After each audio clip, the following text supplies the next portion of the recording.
미군 기지를 공격하는 베트공 병사들, 그리고 이들을 필사적으로 막으려는 화력기지 미군 병사들.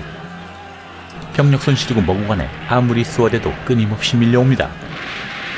이 베트공 부대, 무슨 수를 써서라도 이 미군 기지를 반드시 점령해야 했죠. 이 미군 병사들 역시 마땅히 철수할 방법도 없었고 생존을 위해 필사적으로 막아야 했습니다. 도대체 이 시기 무슨 일이 있었던 걸까요? 1968년 1월, 이때는 베트남전이 그리 좋지 않은 의미로 전환점을 맞이하던 시절이었죠. 구정설을 맞아 그동안 관리처럼 양측 진영이 휴전에 들어가고 약간 나사가 풀려있던 시기, 이런 좋은 기회를 절대 놓칠 리 없는 남베트남의 베트콩 지휘부 35개 대대를 집결시키고 미군과 남베트남군의 총공세를 준비하고 있었습니다. 1968년 1월, 미해병대 장거리 정찰 부대원들 남베트남 알람 마을에 도착합니다. 이 마을에 선두로 들어서는 해프너 상사, 아주 끔찍한 장면을 목격하는데 스탑! 더 들어가면 제 채널이 위험합니다. 예, 이 알람 마을의 주민들 모두 끔찍한 모습으로 학살당한 상태였죠. 디나르도 상병은 해프너 상사가 가장 신뢰하는 말 그대로 체질 해병대원이었는데 정말 마을은 더 이상 맨정신으로 볼 수 없을 정도로 참혹한 모습이었습니다.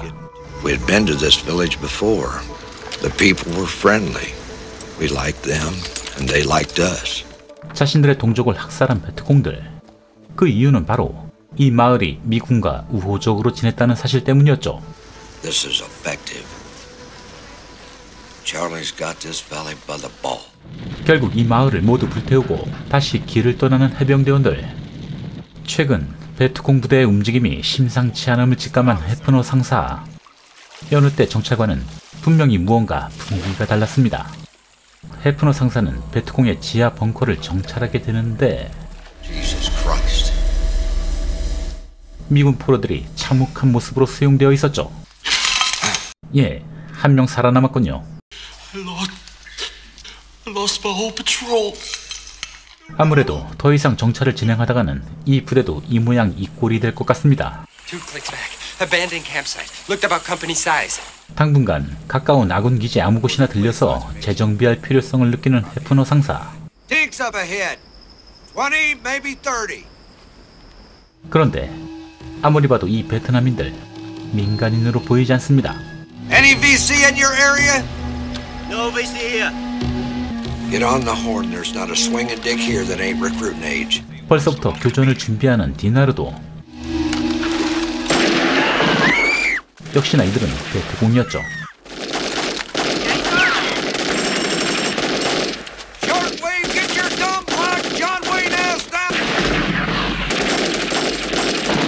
잠시 동안의 교전으로 이 위장한 베트공들을 모두 섬멸한 정찰대원들.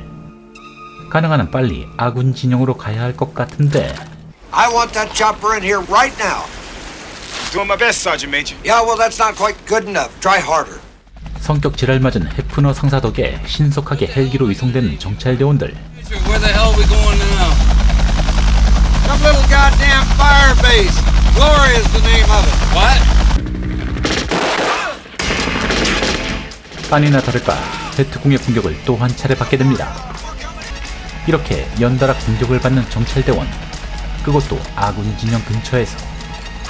정말 무언가 심상치가 않습니다. 그렇게 미육군 화력기지 글로리아에 무사히 도착한 해프너 상사의 정찰대원들.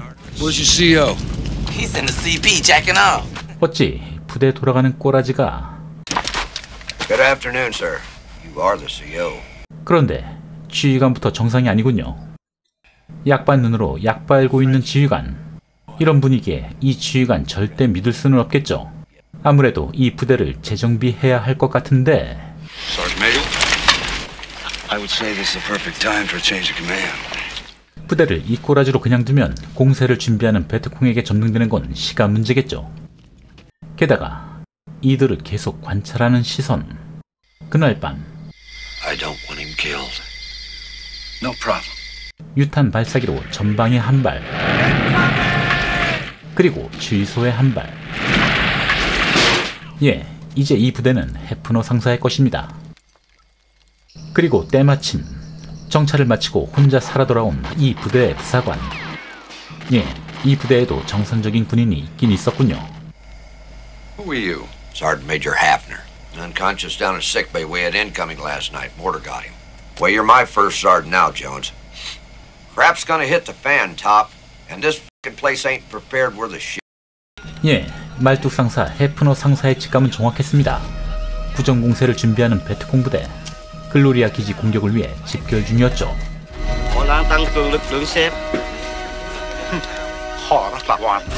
그렇게 글로리아 기지의 전 부대원들은 갑툭튀 새 지휘관의 갈굼과 함께 방어 준비에 들어갑니다. Alright, I want these troops patched up and back out on the line. Sir, did I hear you say you want my wounded back on the line? That's affirmative, Captain. We're facing a regiment of VC out there. 하지만 이들의 모습은 베트콩 지휘부에게 낱낱이 파악되고 있었죠. 헬기도 부상자 수송을 위해 이 기지에 도착하는데 아무래도 베트콩 애들 이 기지 병사들을 곱게 살려보낼 생각이 없는 것 같군요.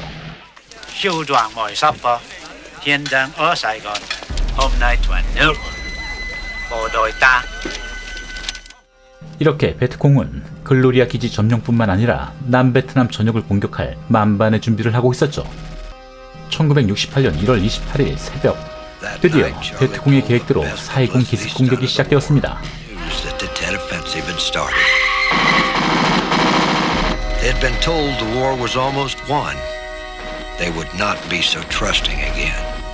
암울한 소식을 들은 글로리아 기지, 어떠한 지원도 없이 고립된 채로 베트콩의 공격을 맞이해야 했죠. 그렇게 베트콩들은 떼거지로 글로리아 기지에 접근합니다.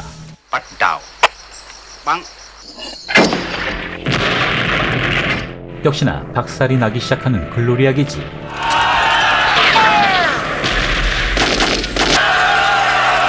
그리 많지 않은 미군 병력, 과연 이 러쉬를 방어할 수 있으려나 모르겠는데 그래도 꽤나 악착같이 막아내죠.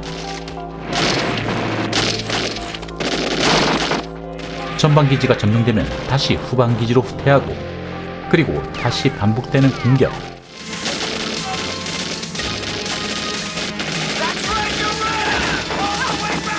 다행히 첫 번째 러쉬는 격퇴시키는군요. 베트콩 전사자들은 산더미처럼 쌓였지만 기지 대원들 피해도 만만치 않았습니다. I've got 8 people who'll be dead within the hour.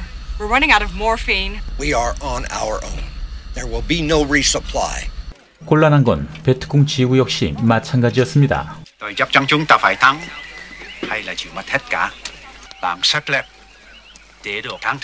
예, 이쪽도 북베트남 정규군과의 보이지 않는 신경전이 있었죠. 그날 밤 디나르도 상병과 병력 일부는 베트콩으로 위장하고 적 진영으로 잠입하는데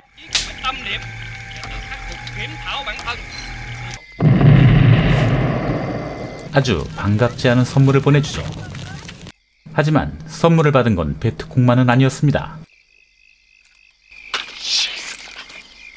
여기까지 더 걸어가단 이 채널이 위험합니다.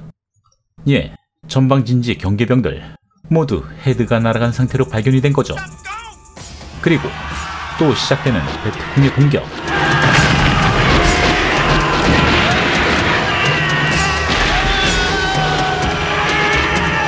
정말 이 기지는 이대로 베트콩 수중에 들어가는 걸까요? 사실 공격받고 있는 4.20 역시 제압가림하기 바빴죠. 도시는 물론 미군의 거의 모든 기지가 동시다발 공격을 받고 있는 상태. 다행히 글로리아 기지의 존재를 알고 있는 공중기병대 초급 장교가 한 명 있었죠. 그 사이 글로리아 기지는 시도 때도 없이 주워맞고 있었고 다행히 그 터프한 장교의 헬기가 등장하고 기지는 또 위기에서 벗어날 수 있었죠. 두 번째 공격도 한 차례 더 격퇴한 병사들.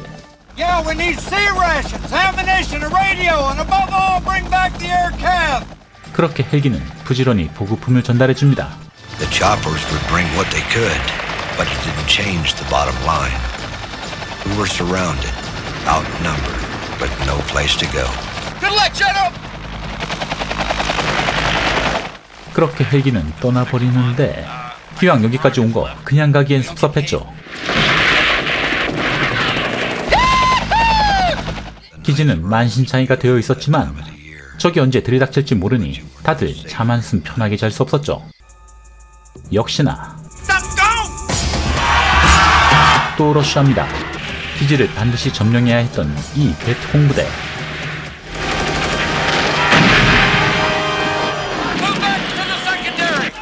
해프너 상사의 부대원들 역시 절대 이 기지를 호락호락 내줄 수 없었습니다.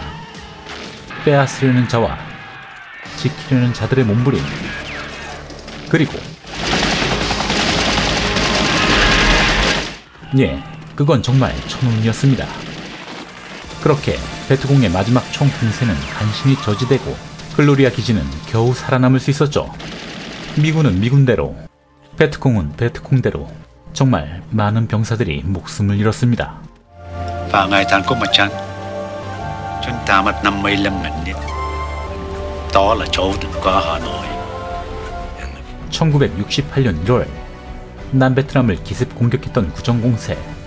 4개월간의 격전으로 베트콩은 5만 5천여 병력을 잃은 채 거의 괴멸되어 버리고 베트남전의 흐름은 북베트남 정규군에게 넘어가게 되는데, 미군과 남베트남군 겨우 이 공세를 막아내긴 했지만 적에게 공포를 심어주려던 북베트남의 전략은 성공적이었고, 그동안 이 전쟁을 이기고 있을 것이라 알고 있던 미국인들, 그 참혹한 모습들이 미국 전역에 공개가 되면서 점차 전쟁의 회의를 갖기 시작하는 계기가 되었죠.